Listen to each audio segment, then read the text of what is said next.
Fala, galera, tudo bem com vocês? O prof espera que vocês estejam todos muito bem, certo? E vamos torcer para que isso tudo acabe logo, né, meu povo? Mas enquanto isso, né, continuamos aí com as nossas aulas remotas e o prof espera que vocês possam focar, prestar atenção, assistir às aulas, tá bom? Até o finalzinho, estamos na reta final aí, galera. E nesta reta final, né, como o prof tem feito desde a semana passada, revisões, ok? O prof vai revisar toda semana um gênero, né? Para que vocês estejam preparados para fazer vestibular ano que vem, PAS, e, enfim, quem for fazer como treineiro também, Enem, tudo mais, certo? Então, vamos revisar o que a gente aprendeu, né? Para esses gêneros ficar sempre fresquinhos na cabeça aí, tá? A hora que precisar vai estar pronto para fazer, beleza? Então, vamos lá. Hoje a gente vai revisar a resposta argumentativa. É o gênero que mais caiu na UEM até hoje, tá? Então, assim, é sempre uma possibilidade, sempre uma chance de cair, né? No PAS 2, 3 e no vestibular, tá bom? Então, vamos analisá-la aí, beleza? Para quem está no primeiro ano, serve para o vestibular, se você for fazer como treineiro, né? E já é bom aprender desde o primeiro ano para quando chegar lá na frente, já está fresco aí. Joia? Então, vamos lá, meu povo.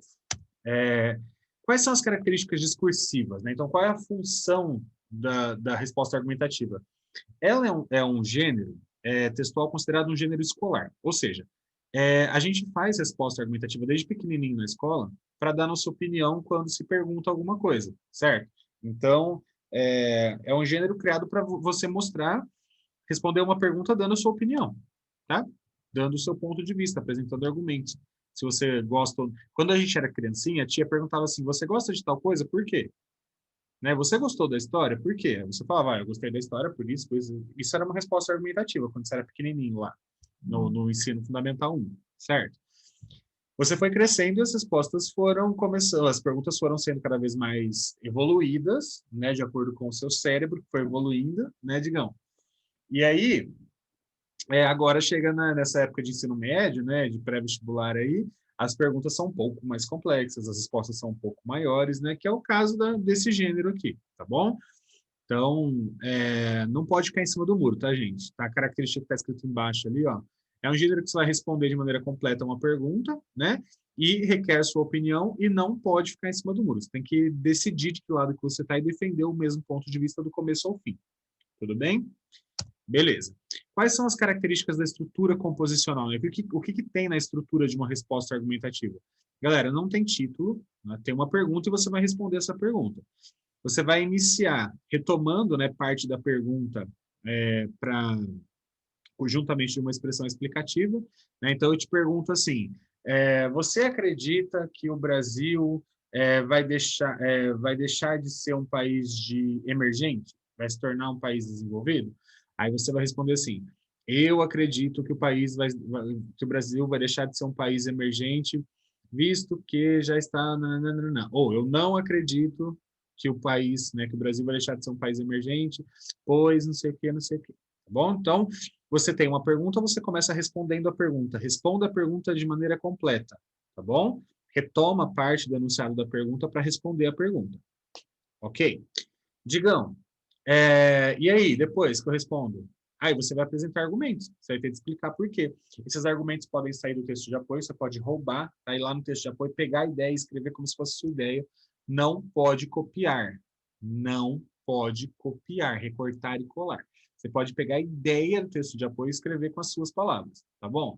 E é sempre bom expandir, sempre bom colocar pelo menos um argumento que seja da tua cabeça, né? Se você tiver só argumentos da tua cabeça, não quiser usar nada do texto, ótimo, tá? O que o prof está falando é que pode usar argumentos do texto se você quiser, tá bom? Eu, para deixar vocês mais tranquilos, assim, sempre falo que, tipo, o texto de apoio sempre tem alguns argumentos bons. Então, é legal pegar um do texto, um da sua cabeça, tá? 3 argumentos, pelo menos, tá bom? Completos, tá, gente? Argumentos bem explicadinhos, detalhados, exemplificados, tá bom? E é imprescindível no final retomar a tese. Então, no final, você tem de falar o que você acredita novamente, tem de retomar a resposta. Tá? Então, a resposta que você deu no começo, você dá no final de novo. Tá? Você vai colocar dessa forma, é evidente que tal coisa é assim. Dessa forma, eu acredito nisso aqui. Depende da pergunta. Né? Beleza. O estilo de linguagem formal, certo? Escrita formal. Digam, se for num blog, ainda assim tem de respeitar a gramática, tá? Você pode fazer de maneira mais simples, mais suave, mas sempre formal, tá? Sempre respeitando a gramática. Beleza. Você vai usar os conectivos, né, para encadear os argumentos. Então, além disso, ademais, nesse contexto, nesse sentido, por isso, portanto, sempre usando conectivos, ok? E você pode escrever entre 2 e 4 parágrafos. Depende do número de linhas que você vai ter para escrever, tá? Mas sempre, no mínimo 2, no máximo 4, tá? Beleza. Galera, essa resposta inicial, ela pode ser dada em primeira e em terceira pessoa, tá? E por que que isso acontece, gente? Porque às vezes a pergunta, ela é feita em primeira pessoa, às vezes ela é feita em terceira. Exemplo, se o interlocutor é especificado, né, por exemplo, você é a favor ou contra a distribuição de preservativos para adolescentes nas escolas? Você vai começar, eu sou a favor de tal coisa, visto que, ou eu não sou a favor, certo? Ou sou contra, né? Agora, se a pergunta for feita em terceira, tipo, as escolas devem ou não distribuir preservativos para adolescentes, como está nesse slide aí? Aí você começa respondendo do jeito que está ali. As escolas devem distribuir, pois não sei o quê. Diga, ou não deve. Mas, digam, eu não tenho de me marcar no texto? Se tiver minha posição social, eu não tenho de me colocar ali? Sim, gente, sempre a primeira pessoa é bem-vinda na resposta argumentativa, tá? Então, toda a vida, você pode usar no meio do seu texto, eu penso isso, eu acredito aquilo, nessa posição aqui, ó, com essa posição que eu tenho, eu acredito nisso, eu penso nisso. Sempre que tiver posição social, você vai marcar. Sempre você vai usar a primeira pessoa, tá bom? O que o prof está querendo dizer aqui é que a resposta inicial ela deve ser dada do jeito que o comando pede, tá? Do jeito que o comando faz a pergunta. Digam, mas e se eu começasse assim, ó, a pergunta foi feita desse jeito, as escolas devem ou não distribuir? E eu falar assim, olha, eu acredito que as escolas devem, tudo bem, não tem problema nenhum, tá? Não tem problema nenhum sempre colocar um eu acredito, eu penso no começo da resposta argumentativa. Em hipótese alguma, isso é um problema, tá bom? Beleza. Mesmo que a pergunta for feita em terceira, galera, isso que o prof estava falando, é sempre bom usar acredito, julgo, é evidente, não há como negar, para mostrar que você está dando a sua opinião. Como é um gênero argumentativo, a primeira pessoa sempre é bem-vinda, tá bom? E aí nós temos estruturas possíveis, né, digamos assim. Por que, digamos, estruturas possíveis? Porque tem gente que começa respondendo direto a pergunta, certo? E aí depois vai achar um lugar para marcar a posição social que tem ali no comando e tal. E tem gente que prefere marcar o contexto primeiro. Sou tal coisa e acredito que, e aí responde a pergunta. Os dois jeitos estão corretíssimos. Corretíssimos, tá? Sem problema nenhum. Desde que você marque a posição social que está lá no comando. Fale com o interlocutor quando tiver interlocutor. Quando for num blog, eu vou mostrar aqui o exemplo. E responda a pergunta no começo, no primeiro parágrafo, responda a pergunta e depois argumente, tá tudo certo, tá bom? Então, uma estrutura possível. Olha lá, pergunta. As escolas deveriam oferecer ensino integral a todos os alunos? Aí você começa, né? O seu texto vai começar ali, ó. As escolas não deveriam oferecer, ou deveriam oferecer, você escolhe, ensino integral a todos os alunos, aí você vai explicar por quê. Uma vez que isso acarretaria em tal coisa, além disso, os alunos podem, nesse sentido, vai argumentando. Argumenta por que você acredita nisso. Aí você tem de marcar a posição social. Ademais, como sou professor de ensino médio, Digão, pode inventar essa posição? É a posição que está lá no comando. Digão, se não tiver, não tem. Não marca, só não precisa. Tá bom? Marca a posição social que está lá no comando. Ok? Vamos supor que ele falou lá que você era professor de ensino médio. Tá? Ademais, como sou professor de ensino médio, vejo todos os dias, isso pode ser assim, pode ser assado, desse jeito, sob essa perspectiva, é óbvio. Chegou no final, retoma o que você falou no começo. Tá? Lá no final você vai colocar, dessa forma, é evidente que as escolas não devem oferecer ensino integral para todas as pessoas. Ok? Responde de novo no fim. Ok? Beleza. Se não houver posição, não precisa marcar. Tá? Se não houver posição social para marcar, não precisa, não inventa. Basta usar demais. Acredito que, em vez de usar demais como professor de ensino médio, vejo, né? Tá? Não precisa inventar posição social, só marca o que tem no comando. Show. Digão, posso fazer outra estrutura? Pode. Você pode fazer essa daqui, ó. Começar marcando a posição social antes, né? Como sou professor de ensino médio, vejo todos os dias que ensino, Por isso acredito que, e aí responde a pergunta. Por isso acredito que as escolas não deveriam oferecer ensino integral uma vez, e aí normalmente. E aí vai argumentar, vai argumentar, vai argumentar, no final vai retomar a sua tese. O que você respondeu no começo, você vai retomar lá no final. Dessa forma, é evidente que retoma a, a resposta ali que você deu lá no começo. tá bom? Então, você pode escolher se quer marcar a posição social antes e depois responder ali no primeiro parágrafo e depois continuar, ou começa respondendo e depois marca a posição social para argumentar, tá bom? Digão, beleza, é só isso então. Eu tenho que olhar para a posição social que tem ali, tenho de marcar, né, em algum lugar e tenho de responder a pergunta no começo e depois no final retomar, né, fazer de novo responder a pergunta lá no fim, depois que eu argumentar. Isso. Acontece, gente, que às vezes tem interlocutor. Às vezes fala assim, seu texto será publicado em tal lugar, com leitores X. Aí você tem de falar com essas pessoas, tá bom? No seu texto, em algum momento. Ok? Já vou mostrar um exemplo. Observação. A primeira pessoa exigida pode ser a primeira do plural, né? Se ele falar que você vai responder em nome de um grupo. Se ele falar assim, olha, você é chefe do departamento da Universidade X, e você vai responder em nome dos professores. Aí você vai usar no seu texto, nós acreditamos, nós somos, nós. Tá bom?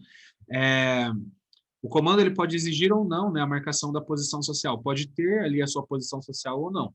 Tá? Ele pode falar, você é um estudante de não sei o quê, você é um chefe de não sei o que lá, você é um aspirante a não sei o quê. Ele pode falar quem é você e você tem de marcar, tá bom? Digamos, se ele não falar nada e eu falar que eu sou eu mesmo, estudante, posso? Pode, sem problema nenhum. Tá? Você é você mesmo. E você está argumentando, respondendo com o seu ponto de vista, tá bom? Então, se ele não falar nada ali sobre posição social e você quiser falar em algum momento, eu como estudante, eu acredito que não sei o quê, sem problema nenhum. Sem problema nenhum, tá? Exemplos, né? Antes dos exemplos, vamos ver mais uma observação. Se ele for publicado num blog, jornal, e o comando falar quem são esses interlocutores, o nome do jornal, o nome do blog e tal, você precisa marcar isso no seu texto, tá? Não importa onde, mas é preciso conversar explicitamente com os leitores, tá bom? Ok? Tem de falar com eles. Exemplo 1. Então, olha lá. Da resposta argumentativa. Sua escola vem promovendo uma série de debates com especialistas em um projeto que visa a conscientização dos alunos para temáticas atuais, como o papel da família na questão dos idosos. Em uma das etapas desse projeto, após a leitura e a discussão do texto intitulado Idosos órfãos de filhos vivos são os novos desvalidos do século XXI, houve a participação de um especialista em direito familiar que proferiu a palestra Abandono afetivo do idoso pelos familiares, indenização por danos morais, texto 2, que tratou os direitos garantidos aos idosos pela Constituição Federal e pelo Estatuto do Idoso. Como parte do processo de avaliação desse projeto de conscientização, sua tarefa e a de seus colegas foi a de produzir textos a serem publicados no jornal mural da escola. Tá? Então, você participou de tudo isso aí na sua escola, nesse evento, teve especialistas. Quem é você? Você é o quê? Qual é a sua posição social aí? Você é estudante, né? Como parte da avaliação, a sua tarefa, dos seus colegas. Então, você é um estudante, você é você mesmo. Você tem de falar que é estudante, tá? Beleza. Comando de produção. Com base no contexto de produção acima, ou seja, você tem de falar que é estudante, que participou de debates, aí lê o texto sobre esse negócio aí, tá? Que é abandono de idosos, né? Com no mínimo 10, no máximo 15 linhas, você vai escrever uma resposta argumentativa à seguinte questão.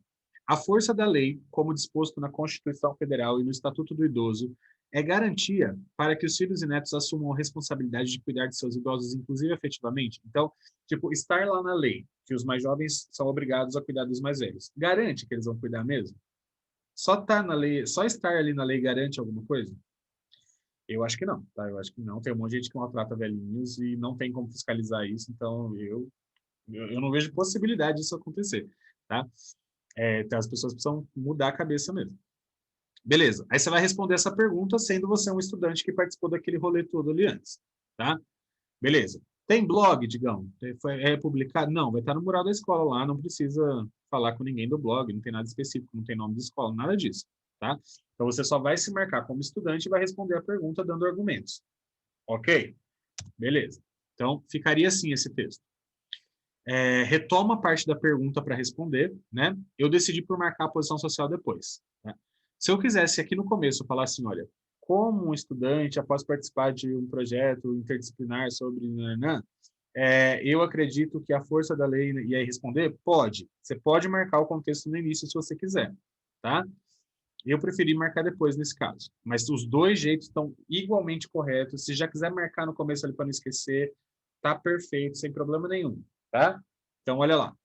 A força da lei, como disposto na Constituição Federal e Estatuto do Idoso, não é, do meu ponto de vista, garantia para que os filhos e netos assumam a responsabilidade de cuidar de seus idosos, inclusive afetivamente, uma vez que a lei não é capaz de transformar e conscientizar as famílias na mesma intensidade que essas recém-instauradas e crescentes culturas do individualismo e do utilitarismo. Então, é, a lei não dá certo, não tem a mesma força que o que a nossa vida, né, individual e utilitarista tem. Então, não dá match, não dá liga, tá?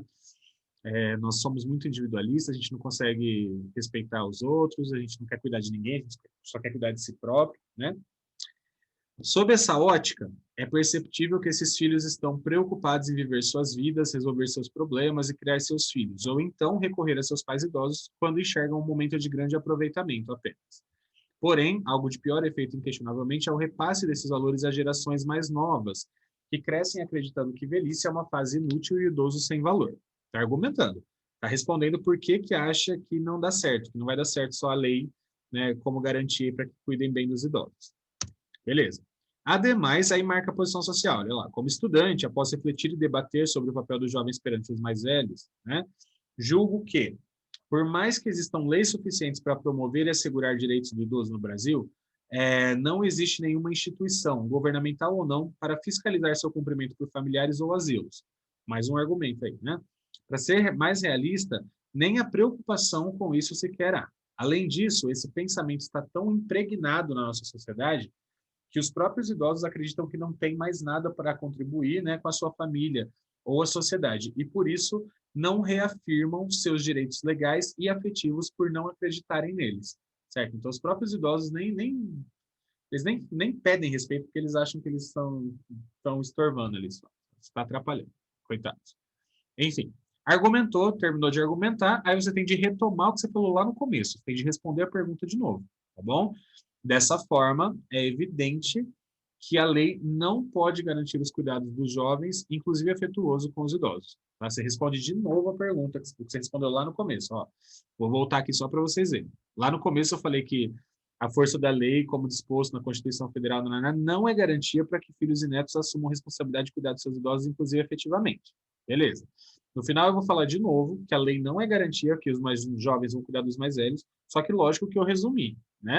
Então, lá no final, ó, dessa forma é evidente que a lei não pode garantir o cuidado dos jovens, inclusive afetuoso com os idosos.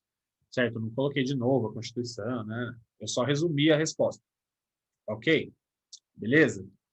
Então, esse aqui a gente percebe que é um texto mais formal, feito na escola, sobre um assunto mais sério, certo? Então, pode ser que o texto exigido lá para você fazer a resposta argumentativa seja como esse, que é o mais comum, tá, gente?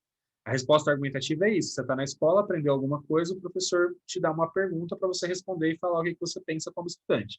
Tá? Isso é o mais comum na resposta argumentativa, tá bom?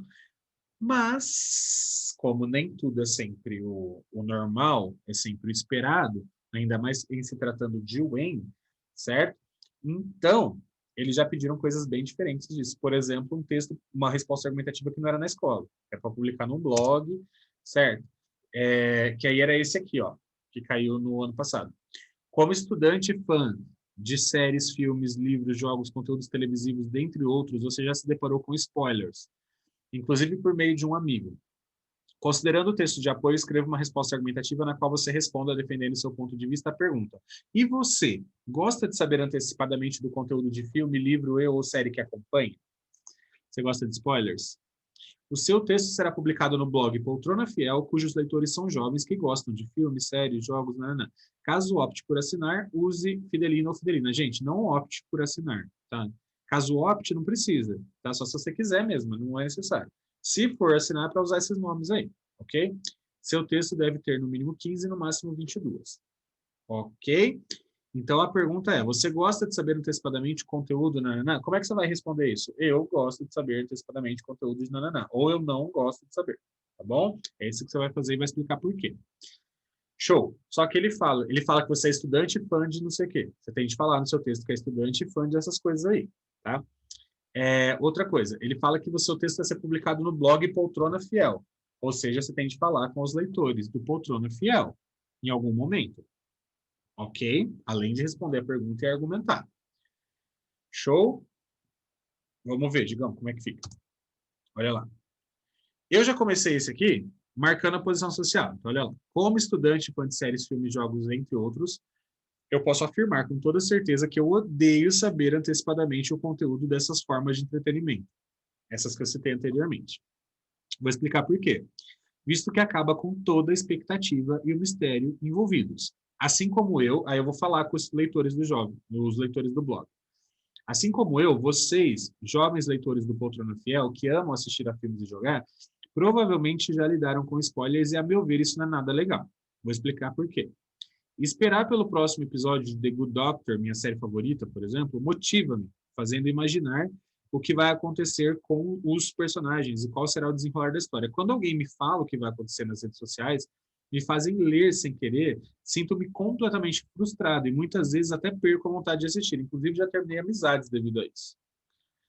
Lembra, galera, que você está num blog falando com leitores. Então, a linguagem é mais de blog, tá? Se você falou que você é fã de séries, de filmes, de jogos, é legal falar alguma série, algum filme, algum jogo, para tipo, provar que você é fã mesmo, tá bom? Isso é bacana, isso é legal, isso é bem-vindo, tá bom? Beleza. Ademais, né, os spoilers tornam difícil a imersão lúdica, certo? Já que imaginar o que vai acontecer na ficção nos permite acreditar em mundos alternativos e possibilidades diferentes de viver. Assim, a suspensão da incredulidade é prejudicada, causando a perda de esperança e certa irritação em quem não gosta de ser surpreendido, né? Então, você saber antes, você não tem aquela imersão lúdica de ficar imaginando o que vai acontecer no mundo paralelo da série, do jogo que você gosta. Que é uma coisa boa, faz você fugir da realidade, pensar em mundos alternativos, isso é bom, né? Em algum momento. Aliás, mais argumento, né? Aliás, o pior cenário é quando as informações são vazadas pela própria produtora do filme, certo? Ou da série. Nesse caso, os fãs podem até se revoltar contra a empresa, né? A qual tem sua imagem manchada e pode sofrer quedas de audiência e de lucros. Então, tem mais um argumento aí para não dar spoiler, né? Porque isso pode ferrar com as empresas que produzem, né? Filmes, séries e tal. As pessoas podem perder o interesse e parar de comprar, parar de analisar, enfim. Terminou de argumentar por que você não gosta de spoiler, ou porque você gosta, se você gosta, você ia explicar por que você gosta, certo? E eu, na verdade, gosto, tá, gente? Eu só quis responder que eu não gosto porque eu achei que tinha mais argumento, tá?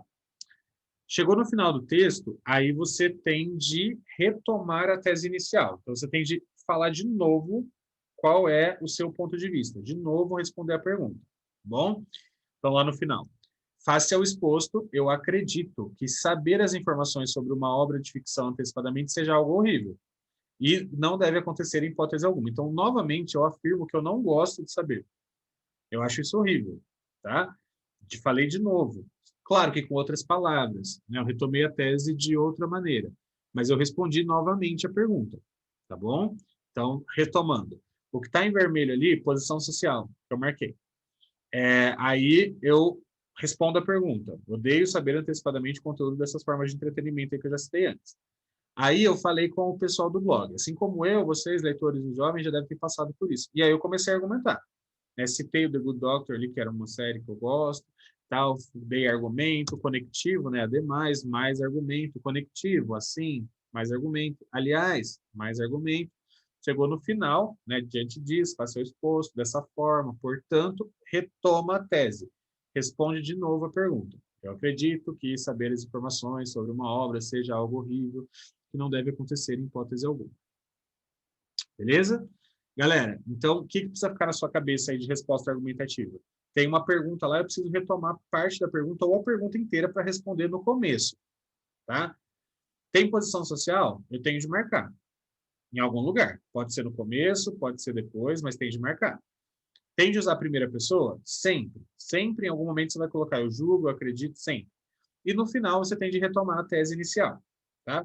Se for publicado, se tiver nome do blog, se tiver lá seguidores, se tiver leitores, aí você tem de falar com esses leitores em algum momento, tá bom? Se. Beleza? Então é isso, galera. Espero que vocês tenham compreendido aí, espero que tenham relembrado, né, a resposta argumentativa, que agora esteja bem fresquinho aí na sua cabeça, porque é um gênero que é bastante cobrado, que pode aparecer em vestibular, paz. a qualquer momento, tá bom? E qualquer dúvida, vocês sabem que pode nos chamar, né, no WhatsApp, a hora que precisar, tá bom, gente? Vamos lá, força, estamos no final, vamos aguentar aí até o fim, beleza? Um abraço para todo mundo, um beijo, fiquem bem, se cuidem, fiquem com Deus, tchau.